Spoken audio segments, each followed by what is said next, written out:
Here we're going to solve a system of equations using matrices. We need to solve this system: x plus 2y plus 4z equals negative 3, 2x plus 7y plus 15z equals negative 12, and 4x plus 7y plus 13z equals negative 10. First thing we'd like to do is to write down our augmented matrix. Remember that the augmented matrix consists of two parts. We have all the coefficients for the variables. This first column would be the coefficients for x, then coefficients for y, and we have coefficients for z. Then this is the right-hand side, or our constant coefficient. When we solve systems using matrices, the first thing we'd like to do is get a 1 in the upper left corner. We want 1s along this main diagonal. This is already a 1, so we don't need to do anything for that. After we get a 1 up here, we'd like to get zeros beneath that. To do that, we need to change our second and third rows to get zeros below. Our new row 2 will equal negative 2 times row 1 plus row 2. And we can change row 3 at the same time. Our new row 3 will equal negative 4 times row 1 plus row 3.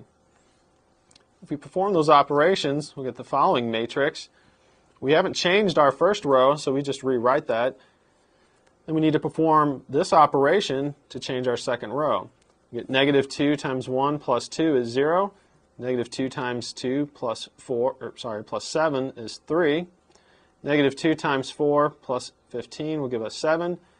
Negative 2 times negative 3 plus negative 12 will give us negative 6.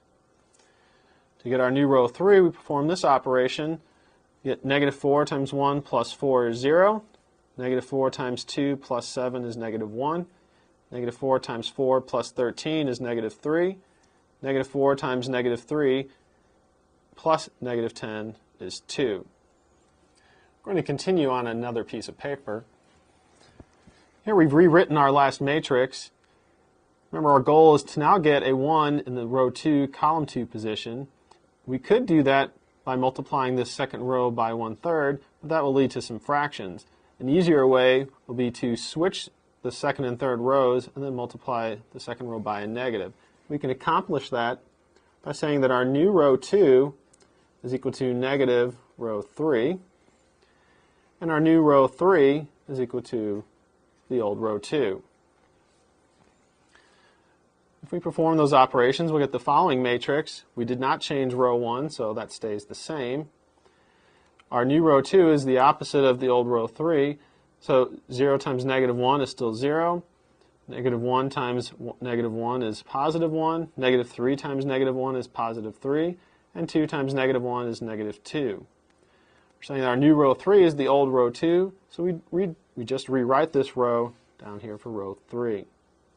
So now we have 1s on the first two entries on our diagonal. We'd like to get a 0 underneath this one.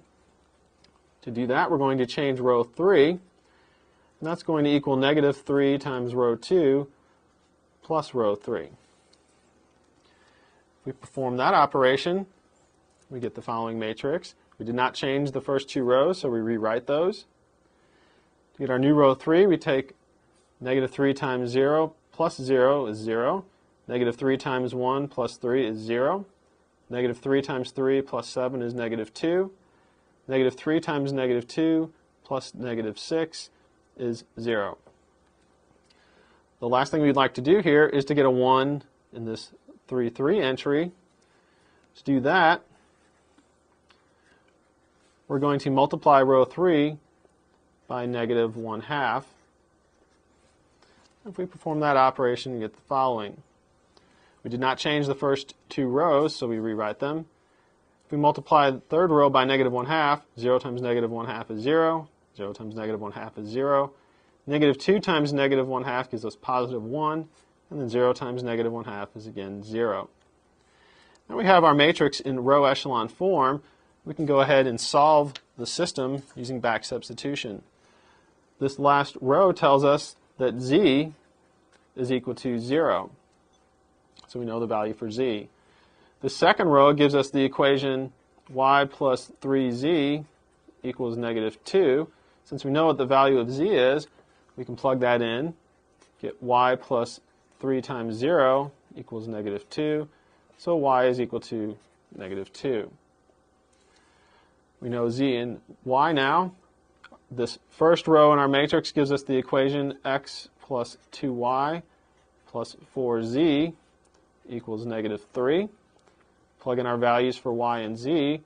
Get x plus 2 times negative 2 plus 4 times 0 equals negative 3. So give us x minus 4 equals negative 3, or x is equal to 1. You know the values for x, y, and z gives us our ordered triple solution, 1, negative 2, 0. Remember, you should go back to the original system of equations and verify that this is indeed the solution and it satisfies all three of the equations.